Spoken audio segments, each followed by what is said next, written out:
Signalisation verticale. Ensemble des signes dressés en hauteur le long de la route, panneaux, panonceaux, balises et bornes.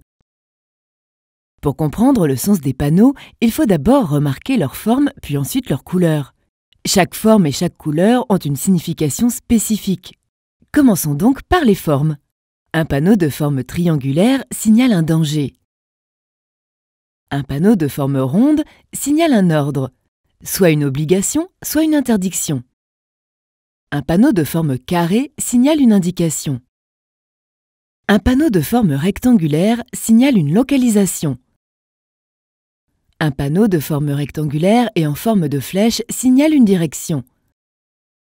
Une fois que vous avez identifié la forme d'un panneau, l'autre élément essentiel que vous devez analyser est sa couleur. Les couleurs ont chacune une signification bien spécifique. Les panneaux de danger peuvent être de deux couleurs différentes. Lorsque le triangle est blanc et bordé de rouge, cela signifie que le danger est permanent tout au long de l'année. S'il est au contraire jaune et bordé de rouge, alors cela signifie que le danger est temporaire. Vous trouverez ce type de panneau, par exemple, lors de travaux temporaires sur les voies. Les panneaux de forme ronde signifient soit une interdiction, soit une obligation, et c'est justement la couleur qui les différencie.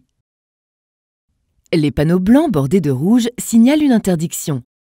Les panneaux blancs traversés d'un trait noir indiquent, eux, une fin d'interdiction en réponse au premier panneau d'interdiction rencontré. Les panneaux d'obligation sont quant à eux à fond bleu. Les panneaux de fin d'obligation sont identiques au premier mais sont traversés d'un trait rouge. Les panneaux carrés, selon leur couleur, signalent également deux types d'indications différentes. Ceux à fond bleu concernent la conduite, comme une route à sens unique par exemple. Ceux à fond blanc et bord bleu signalent des installations et des aménagements situés le long de la route, comme des aires de repos par exemple. Les panneaux rectangulaires de localisation peuvent être aussi de deux couleurs. Les panneaux de couleur noire indiquent les noms de lieux ou de rivières. Les panneaux marrons indiquent quant à eux des sites touristiques comme des châteaux. Les panneaux en forme de flèche peuvent être de 4 couleurs différentes. Les panneaux blancs indiquent des directions locales et concernent des petites villes. Les panneaux verts indiquent les itinéraires des villes importantes. Dans ce cas, vous suivrez la plupart du temps des routes nationales. Les panneaux bleus indiquent exclusivement un itinéraire avec des autoroutes. Les panneaux jaunes, enfin, indiquent des itinéraires temporaires. Ils diffèrent ou se substituent aux itinéraires habituels en raison de travaux, par exemple.